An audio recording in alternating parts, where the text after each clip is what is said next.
Beyond ego, back with another video. Everyone being born in this world is meant to go through some sort of suffering. There is no way out of it. I want to talk about the natalist point of view of suffering versus the anti-natalist point of view of suffering, because there is different logic behind the concept of suffering between the natalist individual and the anti-natalist individual. The statement is holds true that everybody who's being born in this world is supposed to go through some sort of suffering. Natalist and anti-natalist, they all agree on this point of view that the world consists of some sort of suffering. When it comes to a natalist, they view suffering as some sort of a necessity. You see, they say suffering is necessary for each and every individual to go through because it helps the individual to improve themselves. You see, it helps you to improve yourself and to build character. When you go through suffering, you are forced to improve yourself and get a better vision of yourself through that suffering.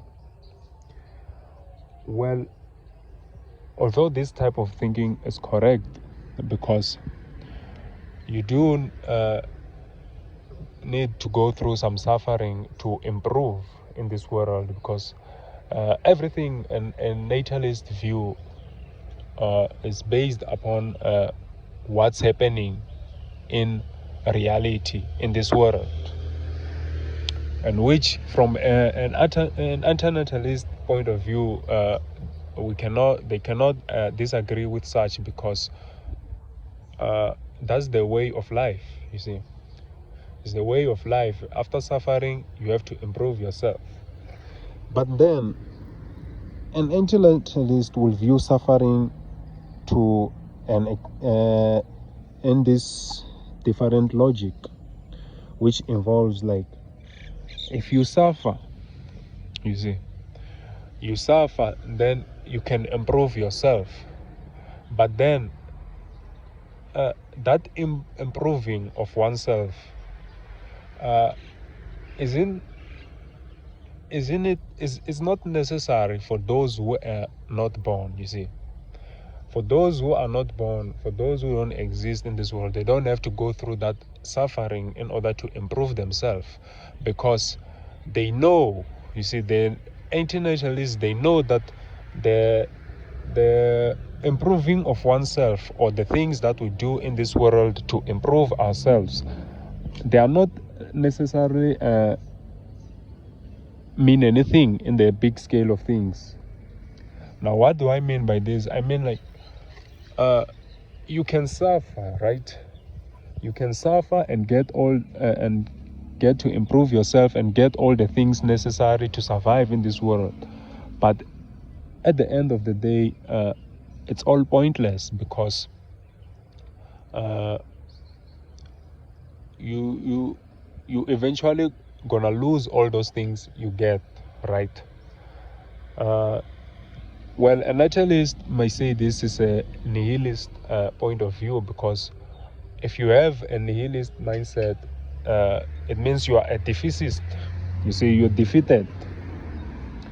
But if you think logically about this thing and try to understand, you will figure out that a defeatist mindset is the reality of what we are being in this world, because eventually we're all gonna lose.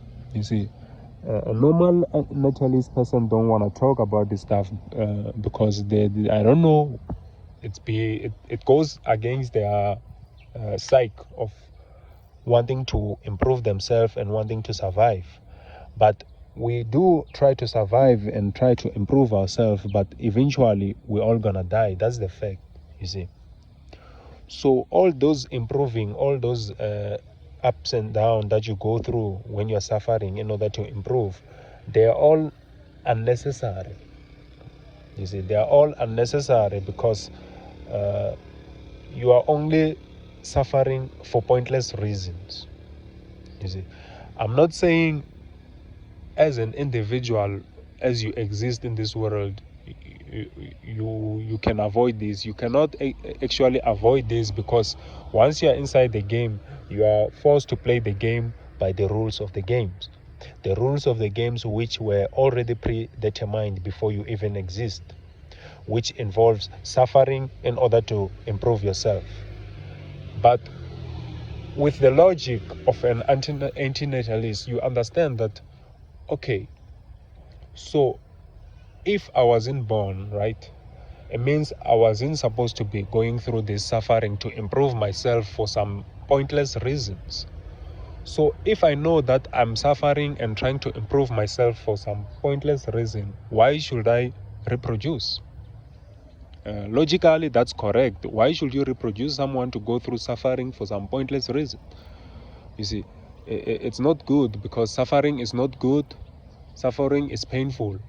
And also, for that suffering, you only get nothing in return. You only get things which help you to survive a little bit longer until you do what? Until you cease to exist. And that's the fate of all humanity and everything. So logically, I believe anti-natalists are right on this one, because as you can see, you cannot bring someone in this world where there are guaranteed experiences of suffering. And also suffering goes through different extremes. You see, it's different extremes. Some people may suffer a little bit, some people may suffer harshly compared to others. You see, and also on top of that, it's not guaranteed that you can suffer and then you eventually improve yourself and get to live a good life. You see, some people can suffer and try to improve themselves and still fail again, and then they suffer even more until they die. You see, and also when you suffer at a different aspect of life, and then you conquer that aspect of life, there's always going to be another aspect which you should conquer, which involves suffering. You see, all different categories, all different experiences. You see, you may suffer because you are poor financially, and then you improve yourself, you get all the riches, you get all the money, and then now you're at the top of the game. You are not suffering financially because you did what? You improve yourself, you improve your monetary situation. But then another aspect come in. Now you got diseases. You see, now you got diseases. You don't worry about money. Now you have to worry about some sort of diseases. Now it's another suffering which you have to conquer. If the disease are not curable, then you're gonna suffer for the longest time with your financial situations, because the disease that you got now is uncurable. You see? So that's a different aspect of suffering which cannot be justified. You see, which cannot be justified. Anyone who justifies it has to be some sort of psychopath or sociopath, because how can you justify somebody who's suffering an extreme difficult diseases which cannot be cured? You see, you cannot justify that, because that person is going through pain each and every day, and then they have no target to work towards that suffering. You see, they know that they suffer like this, and then they will eventually die like that. You see, but that's the fact that a natalist wouldn't want to talk about. You see, so if we see from that point of view, they can say, okay, not everybody can get sick, man. You can enjoy your life without getting sick. Well, that's true, but then that's some sort of a gambling which is involved. You see, that is some sort of gambling, because it's not guaranteed that you can live without having diseases. You cannot live without having diseases. That's not a guarantee in this world. It can happen to anyone, and it can happen to your offspring, you see. So if you were able to think at different perspective and try to understand what your offspring can go through, you would have figured it out that it's a possibility that my children might get sick. It's a possibility that my kids might get diseases which are uncurable. You see, you don't know what's gonna happen today. You don't know what's gonna happen tomorrow. You can be happy tomorrow. Everything is fine for you, and then once you are going through, or maybe you're going somewhere on the street, and then somebody else comes. They're drunk. They've been drinking. They've had problems, and they're stressed. They're tired. They're fucked up. And then what do? They are driving their car. They're drunk. They're accelerating, and then you're crossing the street, and then they run over you. They break your leg. Now you have a broken legs. You can't do anything. You see, I'm not saying that those things happens all the time, but it's something which can happen as long as you exist. There are potential of anything happening to you. If it doesn't happen to you, you might be lucky in some ways, and which come to the conclusion that you are gambling in life because you don't have guarantee. You see, you don't have guaranteed for anything. So if we cover all this thing and then we go back to what I've said before, like everyone who's being born is bound to suffer. But if you are not born, you are not guaranteed to suffer, because there is nothing which is gonna suffer. Although anti-natalist point of view or arguments, it's pointless, because you cannot convince people to understand this. You cannot convince people that they may lose in this world.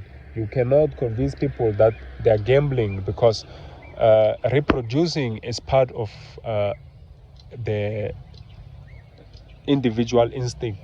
You see, it's part of the human natural individual instinct to reproduce. So a lot of people cannot go against their nature, because once you ask people to not reproduce, you're asking them to not go through their nature. You see, it's pointless, but it's facts. You see, the argument for antinatalists, they argue for facts, but it's futile according to me, because you cannot confuse people. So what I like to view the antinatalist perspective is that you as an individual, you should focus on yourself. You should focus on how you can liberate yourself from the suffering, you see, and how you can liberate other people who have the point of view of an antinatalist. You see, people who are antinatalists should stop trying to convince natalists to view things from their point of view, because they are incapable. First of all, people are incapable of viewing things from that perspective. What they should do is that they should try to improve themselves and try to focus on how they can liberate themselves from suffering. And also, they should do what the main objective of antinatalism is, which is to stop reproducing. Stop reproducing. There's nobody who's gonna win the game. That's a fact. We all don't win the game. The game is just the game. You see, people suffer, everybody suffer. There's no one who doesn't suffer in this world. We just suffer at different individual levels. So yeah, that's what I wanted to say. Peace.